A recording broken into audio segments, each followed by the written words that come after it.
And as promised, joining us right now is an FOP, a friend of the Pope, friend of Pope Leo, his fellow Augustinian brother, Father Art Purcaro. His new book called Building a Better World, a Contemporary Augustinian Perspective is out. And guess who wrote the foreword? None other than the Holy Father himself, Pope Leo. So, Father Art, thank you so much for being with us.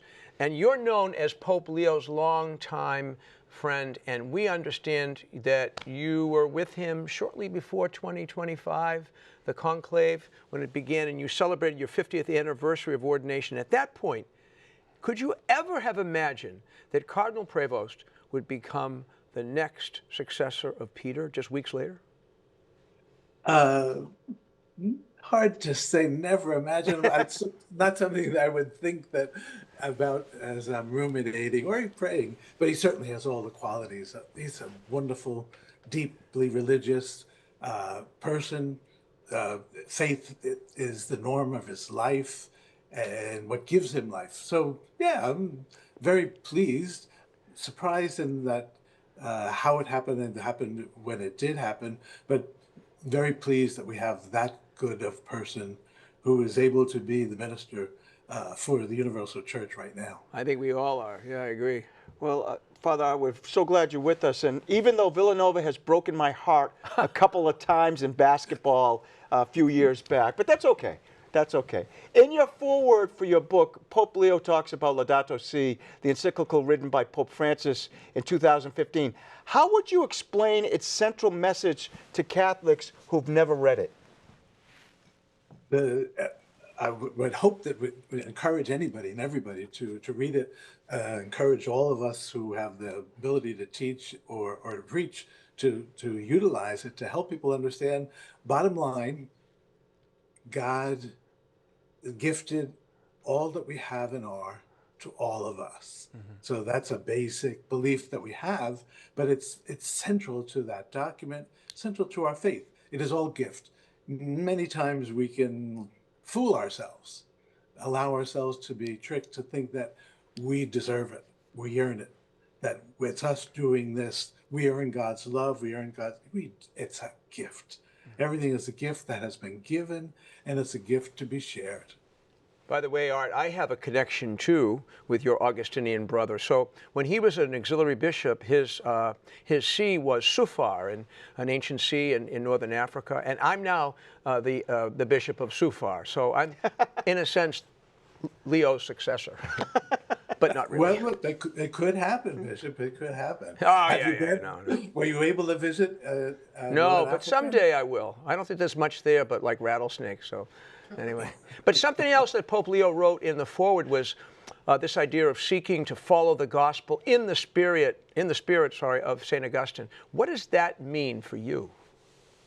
And that question has come up since May 8th going forward, because he stepped out on the balcony and said, I am a son of Augustine, an Augustinian. So what does it mean to be an Augustinian, a son of Augustine?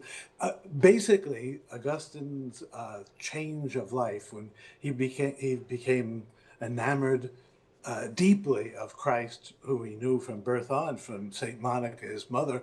But what changed his life was to understand that being a Christian is a way of life.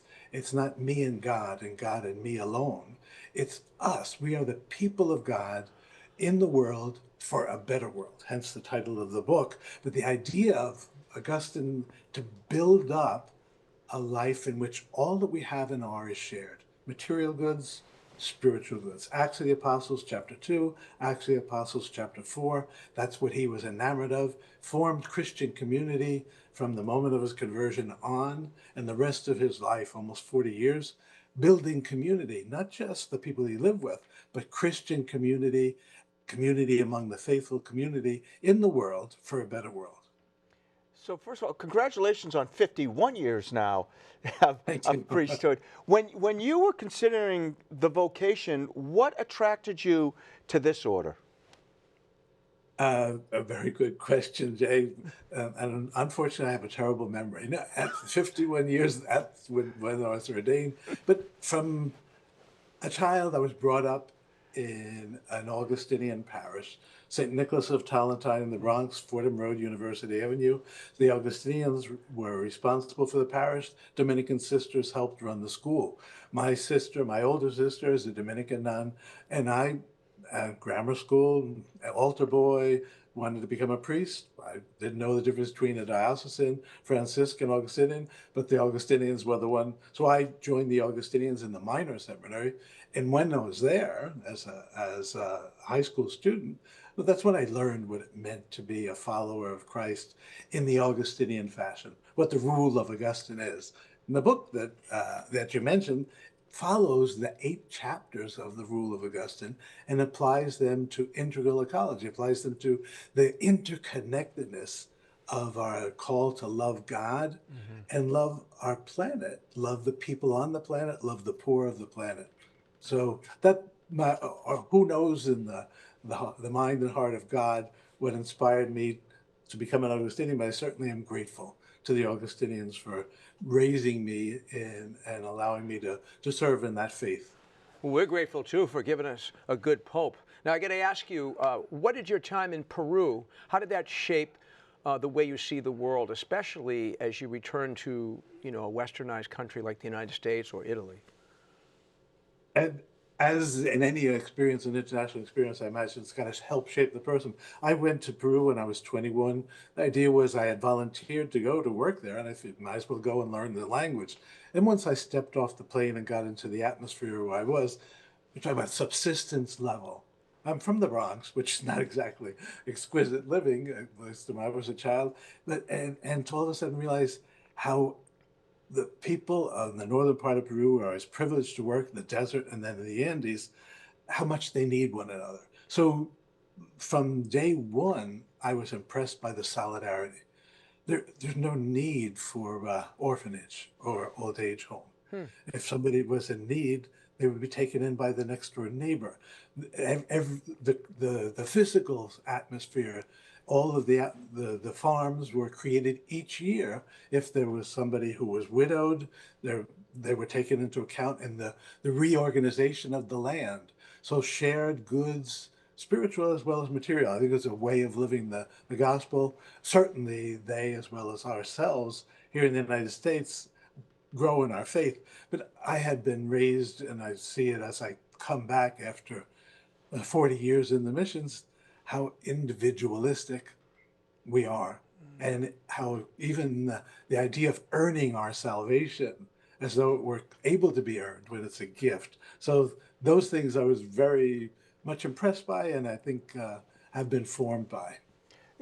Thinking about your book and what you were saying, what really resonates with me, Father, is really St. Paul in the sense that when he talks about we're all parts of the body and that when one part hurts, we all hurt. How do we stop thinking about self and start thinking about everybody and we're all important and deserve dignity?